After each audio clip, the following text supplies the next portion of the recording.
Bismillahirrahmanirrahim. Qala Rasulullah rahimahullahu ta'ala wa ala masalah ini satu masalah yasiru taklifu, sah oleh taklif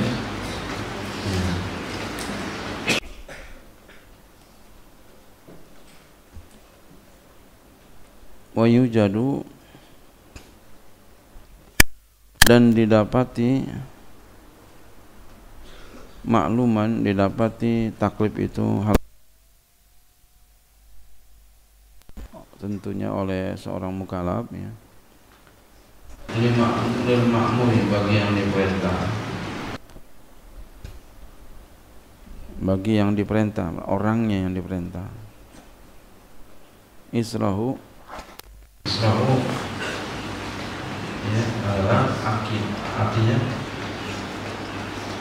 ya yang mengiringi perintah yang didengar, yang menunjuki atas taklif. Ma'a ilmil amiri, serta mengetahui yang memerintah. Wa kadzal ma'muru, dan seperti ini orang yang diperintah juga tahu.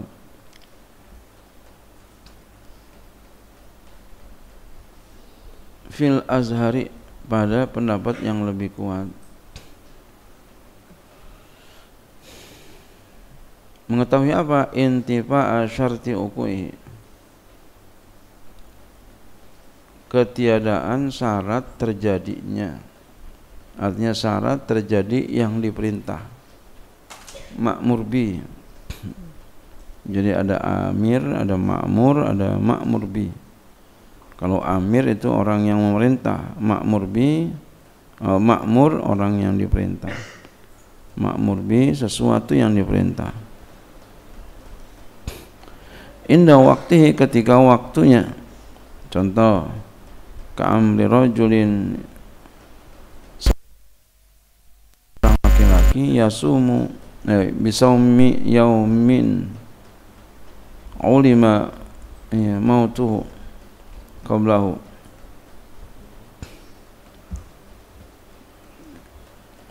seperti memerintahkan seorang dengan puasa satu hari yang diketahui matinya sebelumnya. Jadi ada seseorang diperintahkan untuk puasa dan dia tahu bakal mati sebelum terjadinya melaksanakan yang diperintahkan itu. Iya.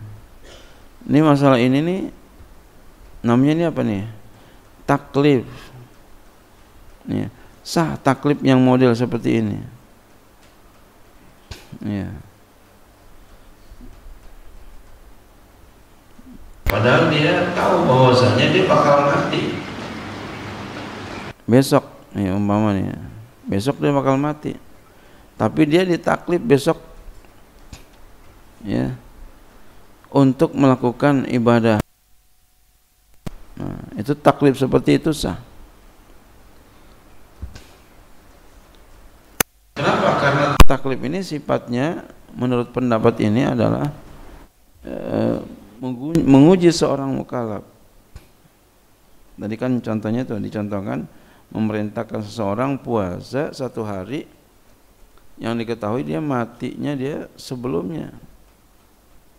Ya, sebelum melakukan yang diperintah dia udah mati duluan.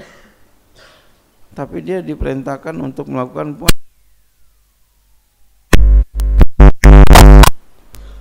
Ya. Padahal dia udah mati tuh sebelum itu. Nah, ini perintah seperti ini sah, boleh, bisa. Khilafan ya,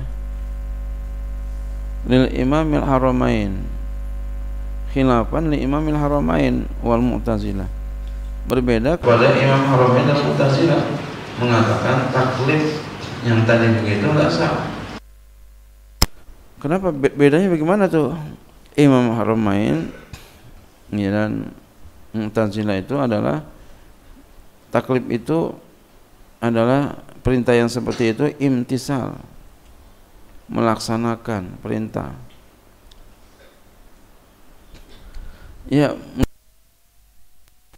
menurutnya gitu ya. Kenapa? Karena yang namanya taklif itu melaksanakan perintah. Nah, itu orang udah perintah yang sekarang umpama besok sembahyang, tapi entar sore mau dihukum mati dia. Besok dia wajib sembahyang, tapi entar sore mau dihukum mati. Nah, menurut Imam Al-Ba'in dan Mu'tazilah itu taklif enggak sah. Ya, tapi pendapat yang pertama mengatakan sah. Bedanya apa tadi? Kalau ya yang pertama ya sah karena taklif itu adalah al-ibtila, ujian. Jadi ujian, walaupun dia besok bakal mati, artinya umpama diperintahkan di ujian, diperintahkan siap, dia siap ya, melakukannya, walaupun besok bakal udah mati duluan. Nah, kalau yang kedua yang mengatakan tidak sah. Kenapa? Karena yang namanya taklif itu adalah imtisal, melaksanakan perintah.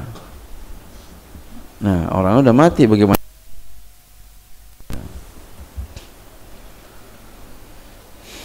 Amma ma'a ja'lil amiri, adapun serta tidak tahu ya, tidak mengetahui yang memerintahkan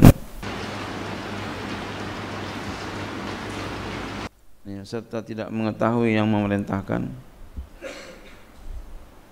ya, jadi tidak mengetahui yang memerintahkan enggak tahu ya, artinya ternape syarat terjadinya ketika waktunya. Nah, ini kalau begini loh, syarat tidak mengetahui yang merintahkan, yang merintahin nggak tahu, berarti ini bukan Tuhan ya, bukan Allah nih, berarti bukan syari'. Siapa nih? Manusia. Seperti apa? Perintah Tuhan kepada budaknya untuk menjahit baju besok. Artinya perintah Tuhan. Kan kalau manusia perintah Tuhan ya, tuannya ada budak diperintahin sama tuannya suruh jahit besok, dia nggak tahu besok tuh masih hidup apa kagak. Nah, ini boleh fattifakun, maka sepakat para ulama sah ya taklif yang begitu. Khatimatun nas'alullahu al-khitam al-hukmu qad yata'allaqu bi amrayn.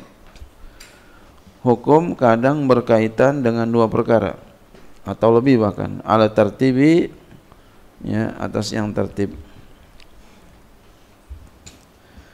Fayuhramu al-jam'u, maka dilarang mengumpulkan ya. Jadi hukum kadang berkaitan dengan dua perkara bahkan lebih atas tertib, maka diharamkan mengumpulkan. Contoh seperti apa? Makan binatang yang disembelih dan bangkai. Maka tiap-tiap keduanya itu boleh makannya itu. Ya. Tiap-tiapnya boleh makannya itu. Ya, tapi boleh makan bangkai ketika lemah. Ya, kalau bangkai boleh makannya ketika lemah, tapi sama-sama boleh makan. Cuma beda keadaan aja. Ya.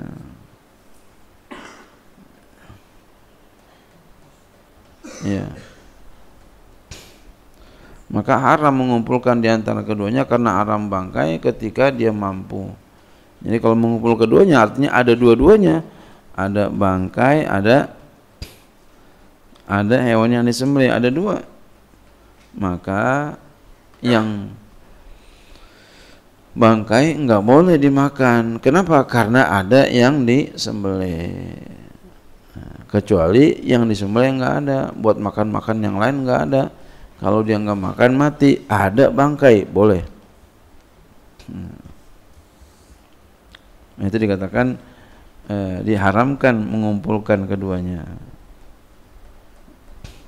Au yusanu atau disunahkan dikumpulin keduanya. Ya. Seperti apa? Kafarat orang melakukan senggama di bulan Ramadan. Ya. Kafarat.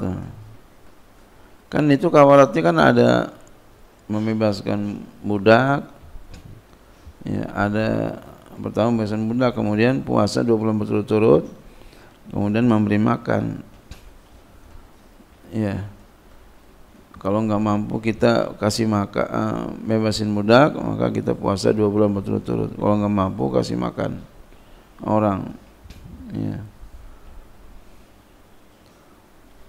Nah itu sunat tuh dikumpulin keduanya. Kalau bisa mah sunat, mengumpulkan di antaranya, semuanya dikerjain. Sunat, bukan hanya boleh, sunat. Kemudian wa alal badali kadzalika, dan ya, berkaitan hukum dengan 2 perkara atau lebih, ya, atau ke depan ya. Qad yata'allaqu bi amrayn. Alal badali, ya, kadzalika atas badal seperti demikian.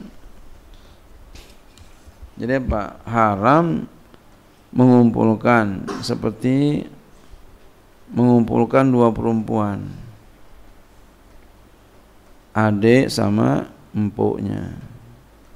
Itu nggak boleh begitu, haram.